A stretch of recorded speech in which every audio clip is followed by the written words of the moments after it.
Tiarra, and I'm so happy to be here with you all. Great. In the decades following the war, politics of reparations and claims of war-related damage converged in ways that centralized survivors' fertility as a new site of investigation.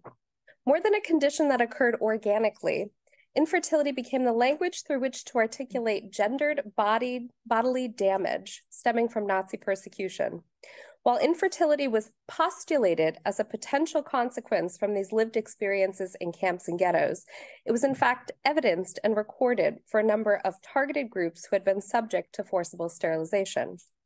This paper looks at a curious trajectory of post-war claims of infertility in which a number of victim groups, demonstrably infertile due to sterilization, were continually rejected reparations, while aggrieved nations and physicians conducted dozens upon dozens of fertility probes without any demonstrable infertility, in the hopes of receiving some form of reparation. In order to illustrate how this came about, I will first briefly speak to the known victims targeted with sterilization and some key turning points in the reparations campaigns, as exclusive as they were. For it is precisely this legislation that fertility studies conducted concurrently either adhered to or demanded expansion from. The groups that I bring to analysis here are, in quotes, Aryans, Sinti and Roma sterilized under 1933 legislation, Sinti and Roma sterilized under Himmler's Auschwitz-Erlass, or Auschwitz Decree, and the Jewish Sinti and Roma women sterilized experimentally in concentration camps. These categories are porous and problematic, but necessary in order to denote disparate victim groups. I should note that this comparison is not exhaustive and most visibly lacks the inclusion of 400 Afro-Germans sterilized as children in 1937, born predominantly of German mothers and Black fathers in the Rhineland, which we heard about. There we go. The 1933 Law for the Prevention of Hereditarily Diseased Offspring, the largest sterilization legislation that we've seen in the modern world, rendered between 400 and 500,000, quote, Aryans infertile, its victims ranging a spectrum of abilities, purported genetic afflictions such as feeble-mindedness, schizophrenia, manic depression, epilepsy, blindness, deafness, purported hereditary deformity, and alcoholism were all grounds on which sterilizations were authorized by the state. Sinti and Roma were also initially targeted under the same legislation, that is, until more targeted decrees for sterilization were released. Sinti and Roma were commanded, much like their, quote, Aryan neighbors, to report to sterilization hearings and appear for sterilization procedures. Once deportations began, however, Himmler cared little about their fertility and preferred they be sent east to Auschwitz. Convinced by eugenicists that they could return to lands from which they were relocated and continue reproducing, Himmler conceded that those not deported could instead be sterilized. As for those already in camps, such as Ravensbrück, they would be promised freedom in exchange for sterilization, an empty offer that commanded women to appear for sterilization seemingly willingly.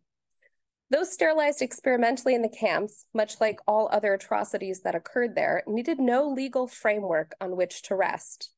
In Auschwitz and Birkenau, Horst Schumann and Karl Klauberg would both experimentally sterilize Jewish women and few Jewish men, stemming from a number of countries. On the one hand, Klauberg did so via intrauterine injections of caustic substances, while on the other, Schumann tinkered with radiative doses to determine the recipe for permanent infertility.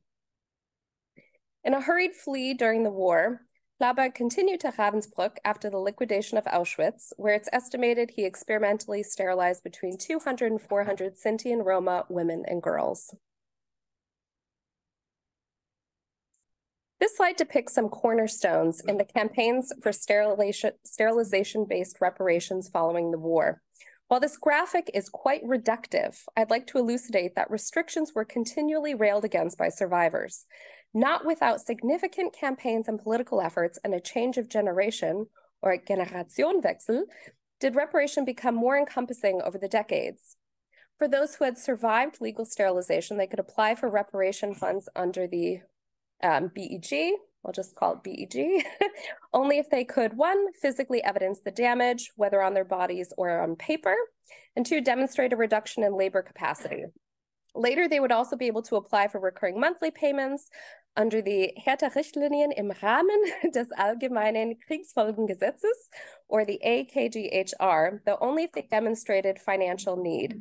As we know, both of these programs were exclusive at best. For those who survived experimental sterilization, they were excluded from the above compensation policies as they were provided with targeted reparations. Though the 1951 Kabinettsbeschluss did offer some monetary compensation for what survivors of experimentation had suffered, the West German government wholly and unwaveringly rejected applications from the Eastern Bloc. Only with significant campaigning, not least from the publicized efforts of the Ravensbrück Rabbits, did West Germany come to agreements with 4 key East European countries in which these survivors lived, namely Yugoslavia, former Czechoslovakia, Hungary, and Poland. Pivoting now towards the fertility probes conducted on female survivors after the war, they are united in that they were almost exclusively conducted on women and that they probed a woman's history of menstruation rather than demonstrated fertility. The return, duration, and frequency of menses became the grounds on which fertility was probed. Concerned with national indemnification and nation building in the post-war world, many countries sought to repopulate their nations and communities after the war, not least of all Jewish communities who were devastated by the Holocaust in a multiplicity of ways. With these fertility probes, doctors came to conflate the health of the nation with the state of the uterus. Amenorrhea, or cessation of menses, had become indicative of fertility, and a lack thereof, even if only previously, was a cause for concern. Here I would like to firstly emphasize that women who survived the camps demonstrated both interest and ability in reproducing. Women in particular held deep fears that if they survived the camps, that they would be unable to reproduce.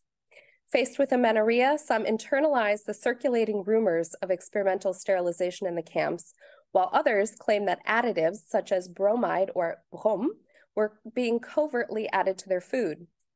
Unsure of its etiology, women who experienced amenorrhea held grave fears that if a future lay ahead, it would be without children. Given these fears, many women reveled in the ability to reproduce after Nazi camp imprisonment. According to Rochelle Seidel, many of the female survivors she interviewed, quote, stressed that their ability to bear children after the physical tortures that their bodies endured was one of their greatest achievements, end quote. For young women, the longing to become pregnant and the wish to bring a new life into the world were overwhelming. Jewish women were told that it was now their duty to bear healthy Jewish children, and duty it became. Occupied Germany featured the highest Jewish birth rate globally in 1946, and by the close of that year, close to 8,000 babies had been born, and nearly a third of all Jewish women between the ages of 18 and 45 had either given birth or were pregnant. Reproduction represented a return to normalcy and symbolized a break with the present in order to progress into the future. If women could look forward to the next generation, they could effectively avoid recognizing the loss and mourning of now. It then becomes curious that despite having physically demonstrated fertility, many Jewish women became sites of reproductive investigation in post-war politics of reparation. In the immediate years following World War II, medicine was only starting to emerge from the shadow of the Nazi regime, a shadow that would continue to follow the medical field well into the 1980s. Here I've categorized these studies conducted between 1946 and 1951 into 2 groups. I highlight the studies conducted by physicians from formerly occupied countries who, some of whom were themselves Jewish, sought to uncover the damages and permanence of those damages as they rebuilt communities and nations. Centrally, they sought to gauge the extent of reproductive damages and publicize their findings. As for their patients, all were women who had sought out doctors in order to understand their menses or lack thereof. The studies stemming from physicians in formerly occupied countries, here the Netherlands, France, and Hungary, were deeply political in nature, whether in their findings or in their own personal convictions. For example, in the Netherlands, Jeltje Eckert-Stroink, a gynecologist and a member of the anti-German political group, the Dutch Union, looked to the impact of war on those employed in the medical profession, namely nurses. More specifically, she surveyed 130 female nurses and caretakers in university clinics on their menstrual cycles during wartime. In France, Louis Koppelman was commissioned by the Secretary General of the Comparative Pathology Society of Paris to evaluate the menstrual patterns of female survivors stationed in a deportees repatriation camp. Similarly, in Hungary, physicians Cornel Horváth, Camillo Szalay, and Rejo Weisz examined 100 repatriated women in the Red Cross hospital and questioned them on the specifics of their menstruation during the war. The findings of Polish Jew survivor David Klebanau, though not framed by politics, demonstrated such in his claims. As a practicing gynecologist, Klebanau witnessed, quote, women who were previously fertile, now they cannot become pregnant. They become pregnant and they have many miscarriages. Motivated by these experiences, Klebanau conducted 2 fertility studies from which he deduced that the persecution and imprisonment in camps resulted in a 40% infertility rate for female survivors, a rate unmatched by any other study on female survivors' fertility. The second group of studies conducted between 1946 and 1951 stemmed from German physicians who had supported the Nazi regime. Taking a spectrum of approaches, some published their findings saturated with the same eugenic ideology that had distinguished Nazi medicine previously, while others, especially 2 physicians who were part Jewish, were more guarded in their framing. It's a surprise not only that some Jewish physicians were permitted to continue practicing, but that they published their findings in more guarded ways, even after the collapse of the regime. Heinrich K., formerly Heinrich Katz, for instance, was permitted to continue practicing at the University of Vienna and then as a private gynecologist until the war's end. Given that an understanding with the regime could become tenuous at a moment's notice, he was, despite having published said study in the immediate post-war period, quite general in his claims. In 1946, he writes, for instance, that amenorrhea can be caused by vitamin deficiency and psychic worries and over-extraneous physical labor, but never names ghettos or camps outright. Compared with the studies published by Jewish physicians, Karl Anselmino's eugenic convictions are much, much clearer. Publishing his findings on the women who visited his clinic, much like Matthias did the same year, he distinguishes between an amenorrhea caused by being, quote, too nervous in the world and an amenorrhea triggered by hard labor and food shortages. The women in the first category, he claims, are not hereditarily valuable, while the second are. It follows that Anselmino does not mention the hardship, suffering, or murder that occurred in ghettos and camps. Rather, he speaks to the presumably Aryan women who, unprotected and vulnerable, had missed their war front husbands. According to Anselmino, for those suffering from amenorrhea due to endogenous factors, the cessation of their menses was nature's process of selection taking hold. Enmeshed in the politics of reparation and inextricably linked to the transformations in medicine, the fertility studies conducted between 1950 and 1970 represent the profoundly complex period from which they emerged. Survivors of sterilization were tasked with demonstrating, in line with the 1953 BEG, that they had suffered physical damage to their laboring capacity. The labyrinth of requirements to apply for reparations was burdensome, emotionally taxing, time-consuming, and costly. Moreover, the doctors from whom survivors were supposed to receive such statements of damage were often residual Nazi physicians. Authority figures who, as one can deduce, rejected the link between any physical damage and trauma. Faced with a gap of over 10 years, survivors struggled to demonstrate that their conditions were directly caused by their persecution. Behind the reparation efforts of sterilization victims were, unbeknownst to them, these sympathetic doctors conducting their own fertility probes in order to ground reparation for those excluded by the BEG's stringent criteria. Such sympathetic doctors emerged in the 1950s, seeking to locate persecution-related damages somatically in the survivor's body in line with the BEG requirements. Unable to evidence demonstrated infertility, physicians and psychologists sought to ground amenorrhea, not in and of itself indicative of infertility, as a somatic damage due to psychic trauma. Such linkages between the body and mind therefore began to emerge during this period, culminating ultimately in the field of psychosomatics. If physicians were able to demonstrate this link, it would open up an entirely new territory for reparations, that of psychic damage. After all, this was entirely unaccounted for in reparation frameworks. Giving that infertility was not yet demonstrated for many of these medical professionals, however, means that women's lack of menstruation was instrumentalized towards larger, more political ends.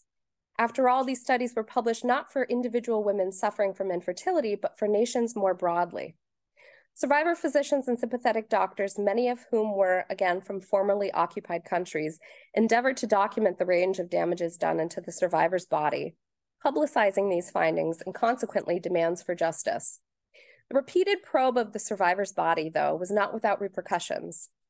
It would result both in what Michael Dorland has called the pathologization of the survivor and the recircumscription of reproduction to the female body. What scientifically sets these studies apart from those preceding is the focus on the endocrinological system in the menstrual and ovulatory processes. The 1950s and 1960s marked a significant change in the medical and pharmaceutical industries in which the development of female sex hormones as drugs for menstrual and menopausal dysfunctions took center stage in the baby boom and infertility research of the 1950s. This meant, however, that women with irregular menses had to have been suffering from deficient or defective hormones. As such, all the menstrual/fertility studies of this period take both psychosomatic and hormone-centered approaches. In a Danish study in 1952, conducted by Per Helveg Larsen and colleagues, for instance, they mentioned bodily damage specifically to women only in relation to the endocrine system.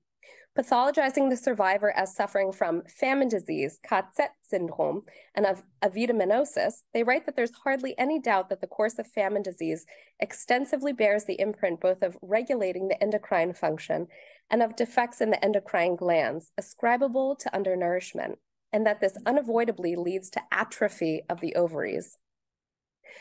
Fittingly, the last studies of this period appear alongside public international demands for reparation. The 1961 International Conference, Later Effects of Imprisonment and Deportation at The Hague, for instance, I'll go back, included two studies that included women's fertility and menstruation. Examining 500 survivors for specifically endocrinal abnormalities, Doctors Albert Gilbert-Dreyfus, Jacques Sebon, and M. Zara determined two suffered from hypothyroidria, a symptom of which presents as amenorrhea. Dreyfus, himself a formerly deported prisoner, had been investigating the role of endocrines, he writes, in understanding physiological states of misery. The last fertility studies periodized here, there we go, are those conducted in Poland between 1963 and 1978. As mentioned, the criteria under the BEG and even under the 1960 Kabinettsbeschluss both barred claims stemming from East Europe, including Poland. The West German government claimed, quote, technical difficulties in their blanket rejections against applications stemming from the opposite side of the Iron Curtain. In response, Polish resistors and survivors appealed to sympathizers abroad and mounted relentless political campaigns in the medical journals Medical Review and Medical Review Auschwitz. Studies on female survivors' fertility also appeared in a third journal, Gynekologia Polska. Notably, studies in this period were published alongside demands not only on behalf of Polish women, but for national reparations, quote, in regard to the Polish people. They sought a national recognition of and compensation for a nation aggrieved by war. Though the publicized travels of the Ravensbrück rabbits, 65 Polish women who survived muscle and bone experiments at Ravensbrück, culminated in a breakthrough for reparations to East Europeans in 1960, it would take nearly 12 years for the West German government to deliver on these promises. Political campaigns nevertheless persisted. Only a year after the rabbits' visit to the United States did Medical Review Auschwitz come into publication. Issued by the Krakow Medical Society, it was founded by doctors from the Krakow School who were either survivors themselves or sought to assist survivors. As an offshoot of the Medical Review, it dedicated itself wholly to the effects of persecution and imprisonment at Auschwitz-Birkenau and other camps. Given West German refusal to compensate the overwhelming majority of victims, let alone any survivors in East Europe, it became imperative to both document the effects of atrocity and demand reparations. The first three studies included here touch on female survivors' fertility, with the explicit intent of reparations for survivors and for Poland at large. As a survivor of Auschwitz himself, Robert Weitz was clear in his 1963 study, stating that his intent was to, quote, provide proper treatment as well as establish grounds for disablement and pensions. Married couple Vladislav and Ramualda Vitusek, for instance, drew their claims along pointedly national lines. They conducted their study, they write, in order to gauge, quote, the results of concentration camps and Nazi prisons in regard to the Polish people. In 1973, Czesław Lowacki wrote in his study that the literature, especially in Poland, is disproportionately scarce in relation to the enormity of the crimes, especially against women. From 1973 to 1978, however, the studies no longer mentioned reparation or post-war politics outright. Lowacki's 1973 study, for instance, not only neglected the topic of reparations, but seemed more interested in demonstrable reproductive damage. Part and parcel of Poland's transition to socialism's modernity was the pro-natalist supports to optimize and increase reproduction. This included opening of family clinics, offering premarital advice, offering family therapies, and birthing schools. Conceptually, these approaches were, under socialism, viewed as signs of modernity.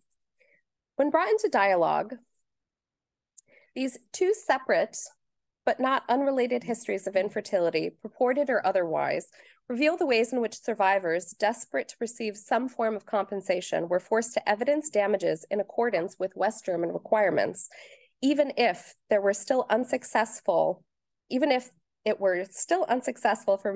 those who most qualified to receive reparations from these programs.